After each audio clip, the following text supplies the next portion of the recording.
Assalamu alaikum and welcome back to my literary club. Today I'm going to explain the literary theory of psychoanalysis. I've already explained the literary theories of structuralism and feminism. I'll give their links in the bio. First of all, what is psychoanalysis? Psychoanalysis is a psychological theory and therapeutic approach developed by the Sigmund Freud in the late 19th and early 20th century.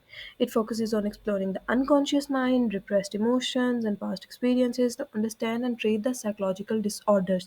So basically, Freud studied different aspects of human mind, conscious mind, unconscious mind.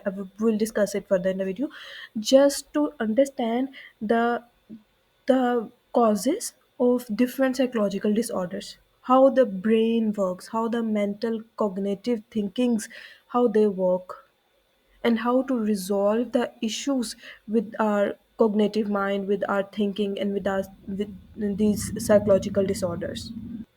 So, in short, Sigmund Freud, with many other psychoanalytic theorists, tried to unfold different aspects of human mind in order to cure the disease and disorders of the mind. These are most famous psychoanalytic theories. There are many more, but these four are the main founders, we can say, prominent figures of psychoanalytic theory. First of all, the founder Sigmund Freud, then Carl Jung, then Alfred Adler, and then Jacques Lacan. These four are the pioneers of psychoanalytic theory. So let's move forward to the key ideas of psychoanalysis. First of all, there is division of mind. Now, according to Sigmund Freud, the mind is divided into three parts: conscious mind, pre-conscious mind, and unconscious mind. There are three parts. First of all, there is conscious mind, which is the awareness of thought and action. Whatever I am speaking right now is I'm speaking from my conscious mind. The things we are aware, my name, what I'm studying, where I'm living, these are all information in the conscious mind which we recall in instantly. Okay, second part is preconscious mind, memories accessible with effort. We have to remember what we had in lunch yesterday, but with little bit of remembering we could be able to recall that. So that is in preconscious. And the more major part of human brain, conscious and preconscious, are the small parts of the human brain. The major part of in the human brain is unconscious. Our hidden desires, our fears, our repressed memories influencing the behavior.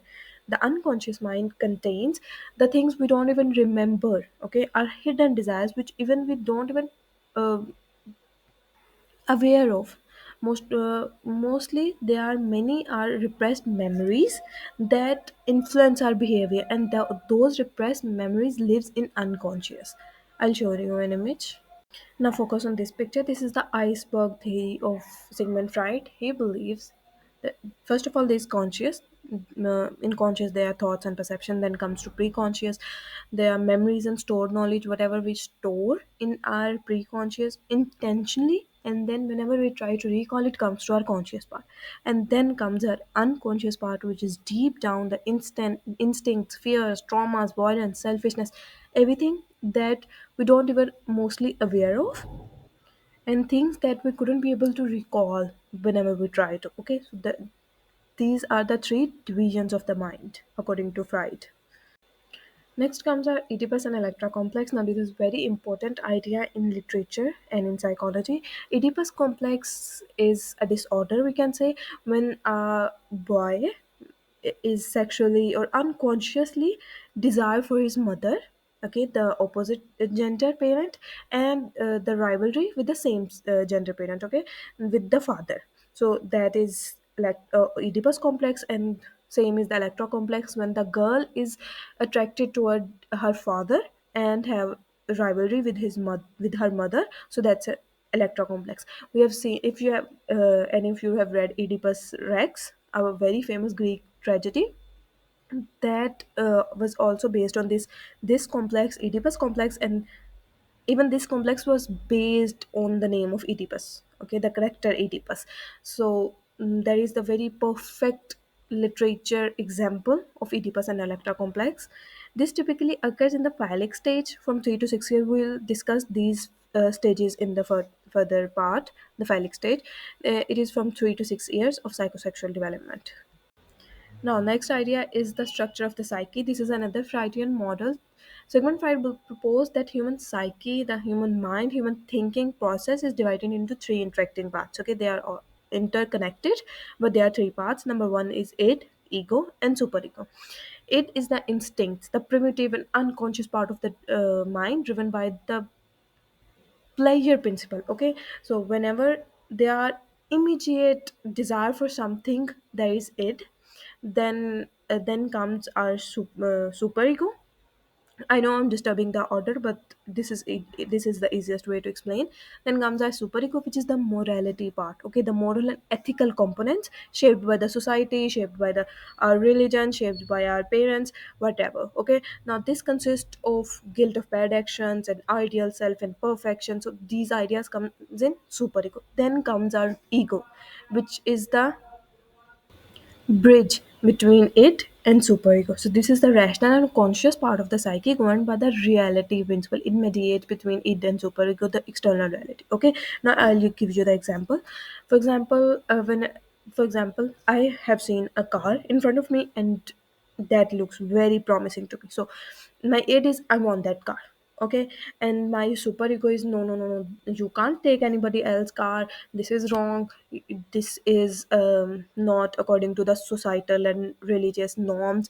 And then comes my ego, and my ego will suggest that you have to earn money, then you have to buy the same car, and then you will be the owner of the same car.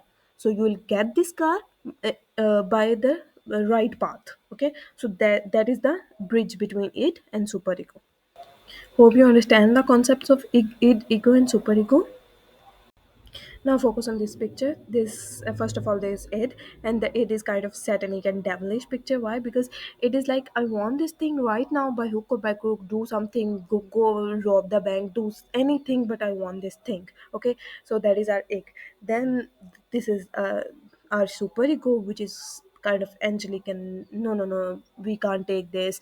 We this is wrong and all that. And then comes our reality picture, the ego, which is the bridge between them, which mediates between them, and which gives the our path to satisfy our it and to satisfy our superego at the same time.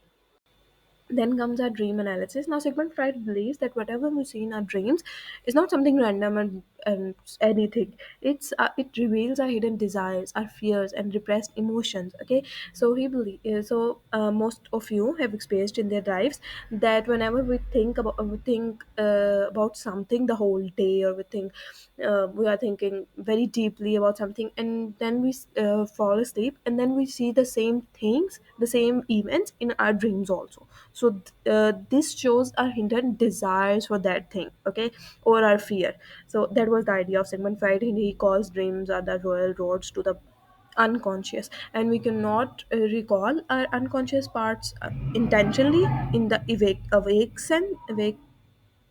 mode. So we recall those things when we're sleeping in our dreams. Okay, then there are two levels of dreams. There is manifest content, and then there is latent content. Manifest content is the actual storyline of the dream, or which is often symbolic and distorted, and the latent content is the hidden and unconscious meaning behind the dream. Okay, I'll give you an example. For example, a person sees a dream that he is being followed by some dark and shadowy figure. Okay, now the manifest content is that the person is being chased and he's afraid.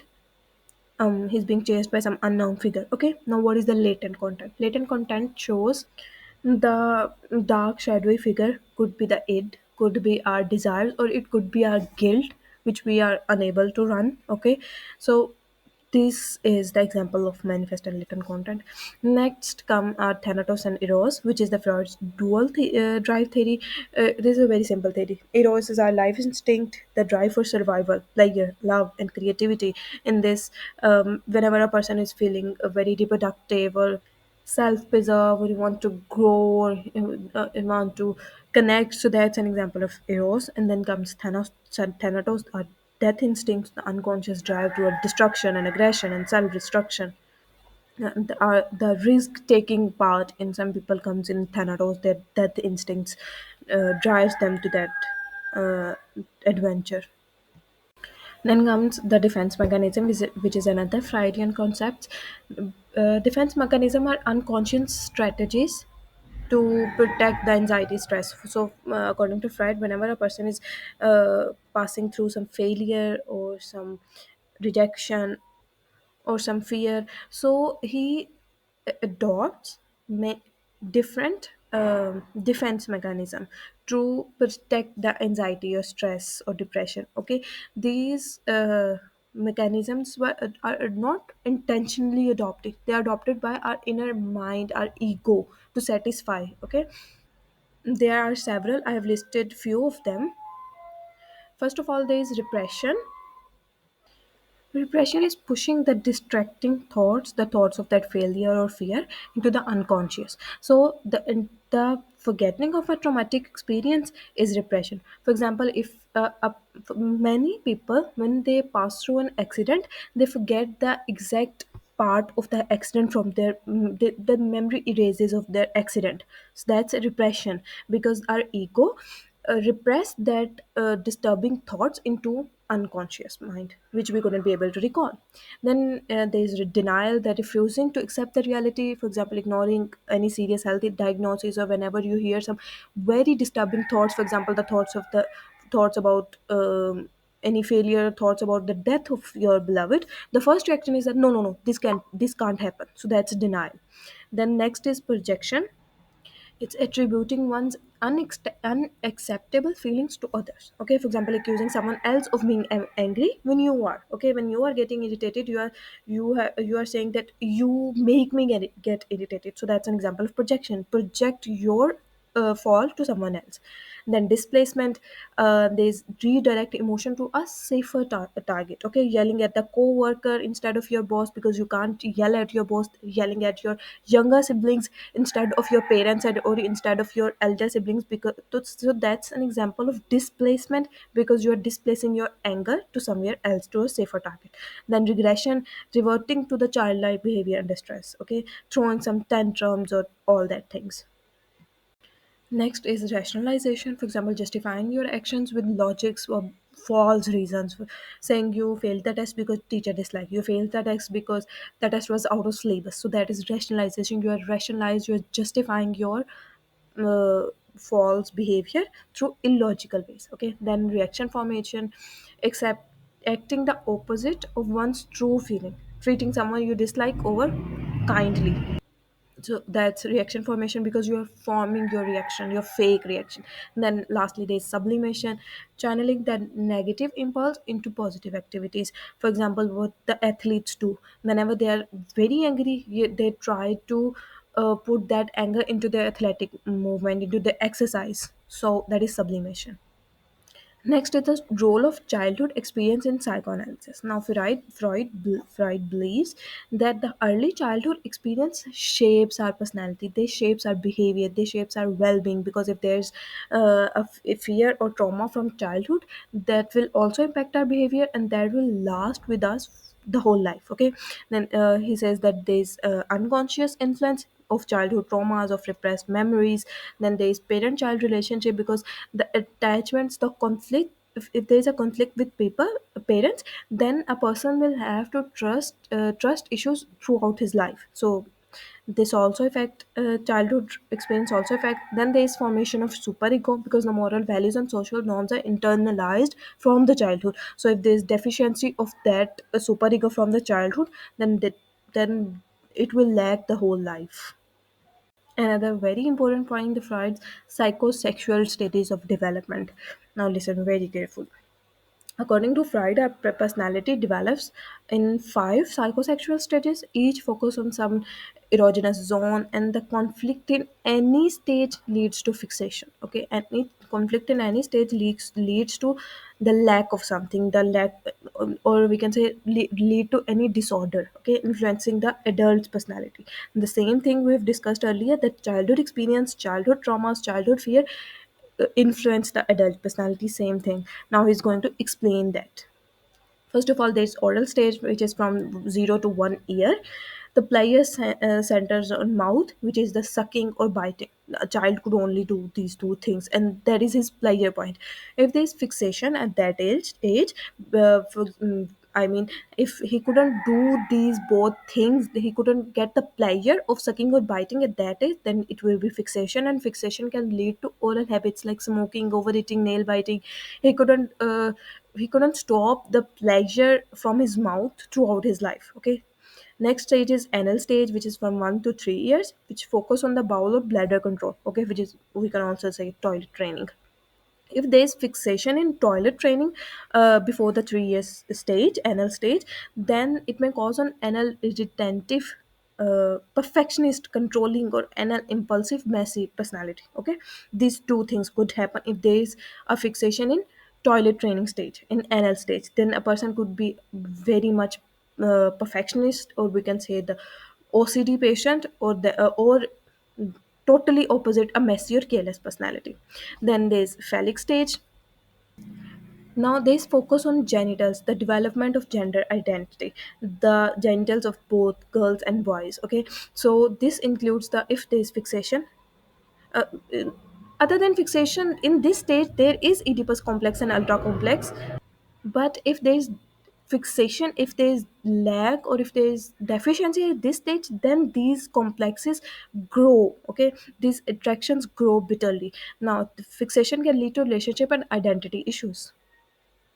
Then comes our latency age, which is from 6 to 12 years. In this stage, social sexual urges are dormant and focus on social and intellectual development.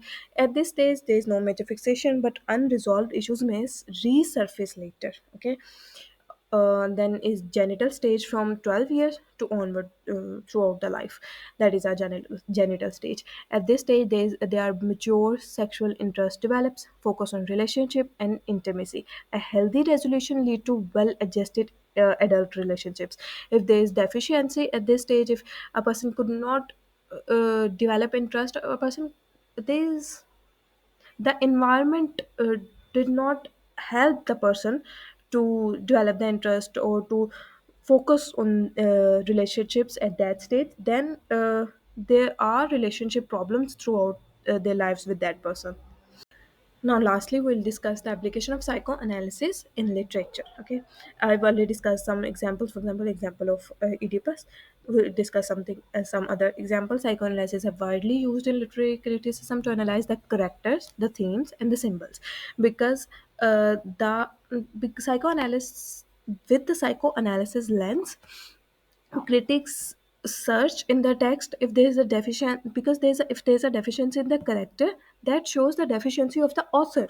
Okay, the character analysis, understanding a character's unconscious desires, fears, and motivations. For example, Hamlet. If any of you have read the drama Hamlet by Shakespeare, Hamlet hesitation and Hamlet as an Oedipal complex. Oedipal or Oedipus are the same thing.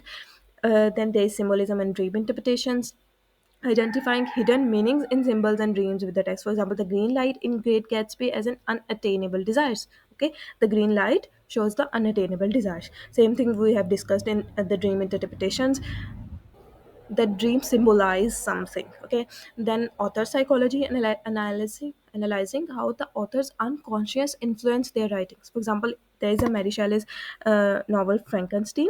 It reflects the fear of motherhood and the creation. Okay, because Mary Shelley was the person who lost her mother at a very young age, at a even at the time of birth. Okay, when Mary Shelley born, her mother died, and same happened with her, because her whenever her child born, the child dies. So in the Frankenstein, there's a scientist who creates a person which he wanted to be a supernatural person, or help to humanity, but that person turns into a monster. Okay, so this shows the fear of motherhood, because the creation could be turned into monster, and the fear of creating anything. Then lastly, there's repressed desires and conflicts, exploring the themes of repression, trauma, inner conflict, etc. Okay, I hope you enjoyed watching the video, and I hope you understand the psychoanalysis clearly. If you have any question regarding psychoanalysis, you can ask in the comments below. Also, give your suggestion about next theory to explain in the comments. Please like and share the video, subscribe my channel, press the bell icon to get the notification of the next video.